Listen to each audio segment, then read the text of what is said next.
What's up guys, welcome back to another video. If you're new here, my name's Jake. Welcome to the JD Cars Automotive YouTube channel. Please be sure to go check us out at jd-cars.com. Follow us on Instagram at jd.cars, and please be sure to subscribe for more content. So today on JD Cars, we're going to be replacing the front axle seals on this Jeep Wrangler JKU 2014 with the Dana 30 front axle. And the reason for this is I came out a few days ago and I saw this big stain after moving the Jeep. There's a few others across the asphalt here. And if you look right here, well, rewind, our Jeep is parked on a grade like this, and thank God it is. I don't know if I would have realized otherwise, but on this driver's wheel, there's this little puddle, and you can see some fluid has been dripping on the tire and dripping down onto the asphalt there. Now, if you look up at the knuckle, you can see the fluid is coming right from this area here out of the end of the axle. And I checked the other side. The other side also appears to be leaking. So we're gonna go ahead and replace both front axle seals. And we're also gonna install some seals and stoppers on the ends of the axles that should improve, keeping water, dirt, and other debris out of the axle to prevent the inner seals from becoming damaged again. So before we get wrenching, I'm gonna hop in Beamer, head to AutoZone. I need to grab some 75 W90 diff fluid. The front diff on the JKU holds 1.33 quarts, I believe.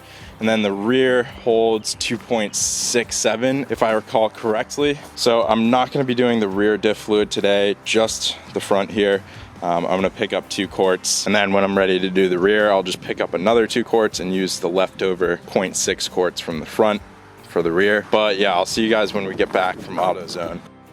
All right, we're back from AutoZone, got the Jeepster in the garage here, and we got ourselves some Royal Purple Max Gear, high performance gear oil, 75 W90. I'll have a link to this down in the description below.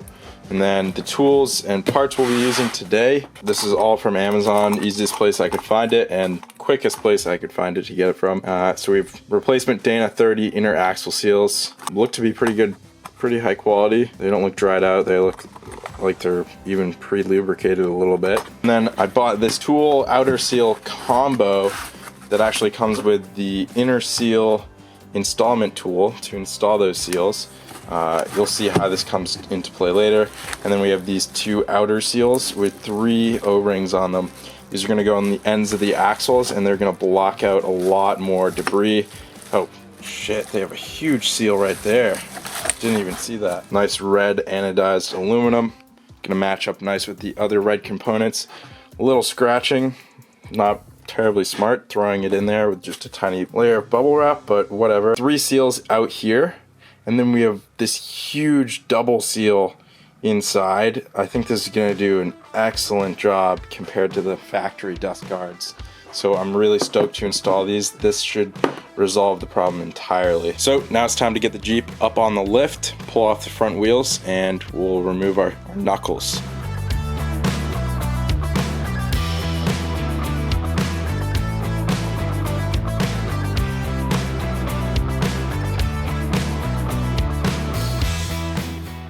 Imagine if the Jeep was this tall.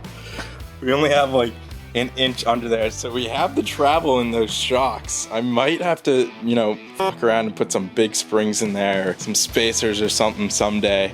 Because look at this. Center flare's literally up to my nipples. That's crazy. That would be sick. I really want to try that someday.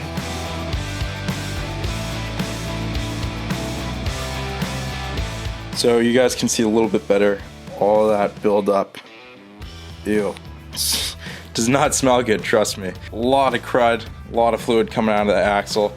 So first step here is gonna be removing the brake caliper, 21mm bolt right up here, and another one down on the bottom. And we'll wanna secure this over there on our control arms or something so that there's no tension on the line.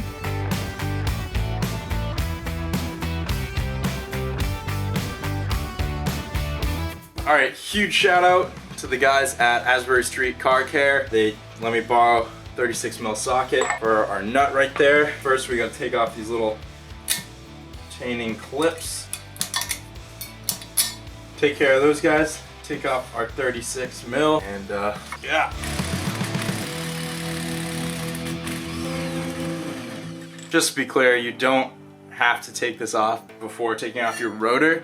I just like to keep the rotor on there to keep that mass here, to keep this from wanting to spin, because we don't actually have this locked, it still can spin. Got our rotor off. Now we gotta remove the wheel bearing, so we're gonna need a 12-point 13 mil. Make sure it's a 12-point. I'll show you why. So we have 3 bolts holding on the wheel bearing here, and they're a 12-point, meaning they have these 12 points instead of a normal 6-point bolt head like you would find right here. They have 12 points, so make sure your socket looks like this and you'll be good to go. All right, there's a lot of debris on here, so I think I should get a wire brush in here to clean it off a little, or at least use my pick tool, clean off some of this debris. And of course, we can always use a persuader. All right, got that on there all the way. See if we have enough torque with our hand ratchet. Just remembered I can rotate this knuckle instead of working in that tight little space. Now, it probably would have been a good idea to spray the ends of these with some PB Blaster. I'm gonna do the other ones really quick, just so we're not bringing so much crud through the threads. Using this little wobble socket extension right here to get the top bolt. These things have saved my life so many times getting in these tight spaces. Highly recommend picking up a set. All right, so you'll notice I haven't fully removed those 13mm 12 points.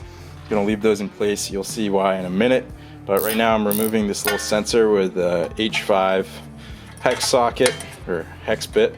Pull this little guy out, put it somewhere safe. We'll pull the sensor out, get it through the shield, then we'll get going on removing the wheel bearing. They're a little wheel speed sensor. Disconnected and get it out of harm's way. Now pound out the wheel bearing. As you can see, I've started to separate it a little bit. You want to take your 13mm 12-point socket, put it on here so you don't damage the head of the bolt. You're not going to run out and try to find one of these mid-repair, so protect it, put a socket on the end, and then use a sledgehammer and you can pound on these bolts to force the wheel bearing out. All right, so with this pounded out, with all of our 13 mils removed, we can now pull the axle shaft out. However, first I'm gonna go over and remove my diff cover, drain out all that fluid, and let it go into a drain pan opposed to all over my garage floor. Definitely be sure to do that earlier on before pulling your axle shaft, unless you want oil everywhere. These diff cover bolts are all 13 mil as well.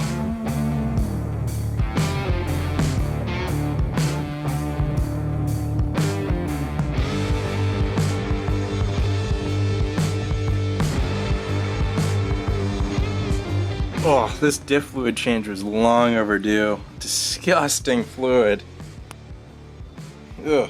Should also note that the drain bolt right there, 3/8 drive, you should pull that out because it usually is a magnetic drain bolt and you're gonna have some little fragments of metal on there that you wanna clean off. Definitely wanna give this a good spraying out with brake cleaner and some compressed air.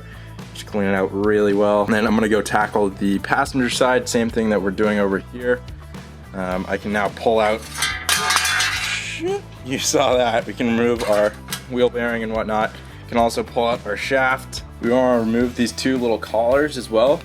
These are 16mm bolts. Keep track of the position, both which side they're on and orientation of these collars because it does matter. So set those aside carefully so you don't forget. All right, folks, we have the entire axle stripped down. Got the differential out here along with the associated shims. Make sure you keep track of what shims are on what side. Don't forget that. Again, we're gonna make sure this is really well cleaned out. Gonna take a wire brush to any rust that we see, clean that out.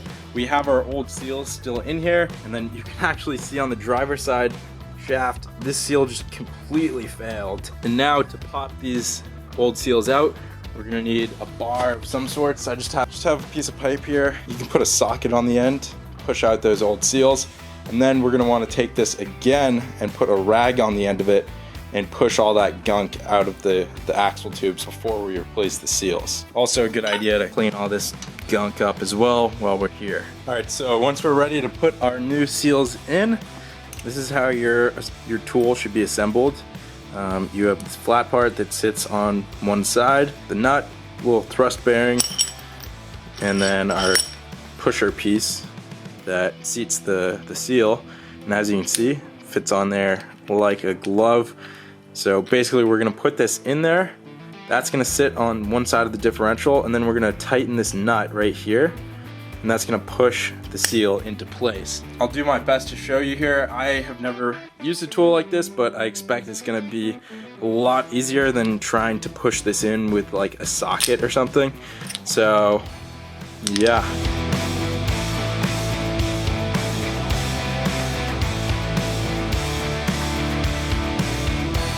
All right, one of two new seals now installed. As you can see there, you want to go until it's a few millimeters past flush.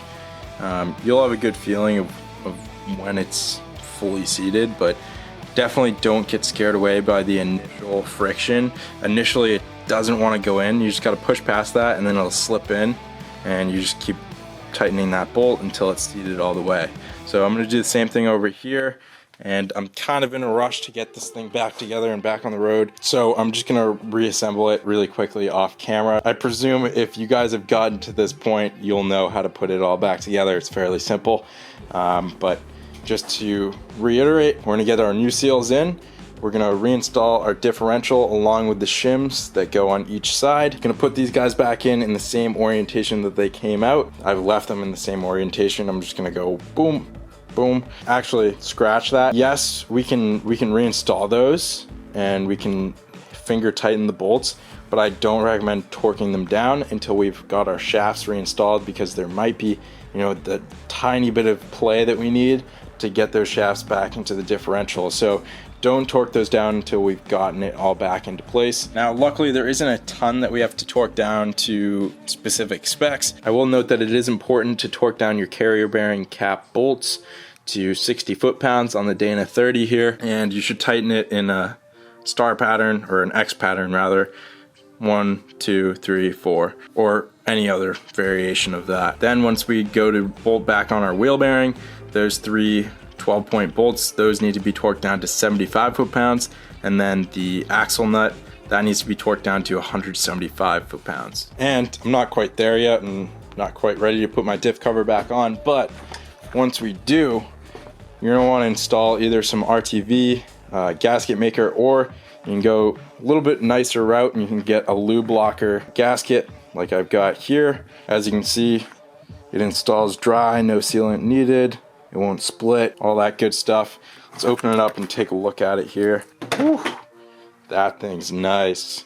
As you can see, there's like 3 layers, so should make it a lot more difficult. I mean, I know it's not gonna leak. These things are awesome, but I'll have links to all of this down in the description below. I'll get back to this and I'll update you guys when we're putting on the outer seals. All right, so differential's in, carrying barrier caps are in. They're not torqued down, they're literally just barely finger tight. And I put our new seal in here. As you can see, the outer seal. I'm super stoked to have these. I don't know why Jeep didn't do anything similar from the factory. Like, there's just literally no seal there. The whole thing is open and vulnerable to all sorts of debris. So super happy to have these. I'm glad that that tool included the 2 seals, and I was kind of scratching my head as to how I should install this, because it is a really tight fit. So I was like, oh, maybe I can use this big socket. Nope, not big enough. And then it occurred to me, we have this perfect tool. So I literally just put it in there, butted it up against there, and hit it with a hammer on the end and popped it right in there. I did open up the royal purple diff fluid, and I just coated the outside of the seal. Those 2 O-rings as well as the aluminum itself, I coated that before seating it in there, just to ensure we have a really good seal. And then I positioned our little grease nipple towards the back, because I feel like that's probably the safest place in terms of debris, It's not gonna get as dirty back there, and it's still pretty accessible. So time to go repeat this same process over on the passenger side, reassemble everything, and we'll be good to go. About to go put this other seal in on the other side. I don't know why I put royal purple on the driver's side one. I should have just used some grease from the grease gun. Whatever. I'm gonna put some on this guy, but yeah, definitely advise you to grease this part of the seal before pushing it in there. And then of course we can grease this part to make a really nice seal. All right guys, got her back on the ground, got the wheels back on, torqued down, and I just filled up the differential with differential fluid. You'll probably notice you cannot fill it fully on the lift or up on jacks or whatever, because your differential is going to be tilted forwards a bit more. So don't panic if you can only get a quart in there. Put it back on the ground, take your fill cap back off, and you should be able to get that extra 0.33 quarts in there. I'm super late for dinner. I have to run inside, shower up, and get to a dinner. Super late, but I hope you guys found this video helpful. I hope you guys purchase this tool, or at least purchase the outer seals, because I'm super stoked to have these outer seals on here now. I don't know why Jeep didn't put those on there from the factory, but they should do an excellent job of blocking out all that crud from getting in there. Those inner seals really shouldn't need to be replaced like for at least another 50 to 100,000 miles. So hope you guys enjoyed the video. If you did, please go leave a like down below. Subscribe for more Jeep content. Thank you so much for watching, and I'll see you guys next time on JD Cars.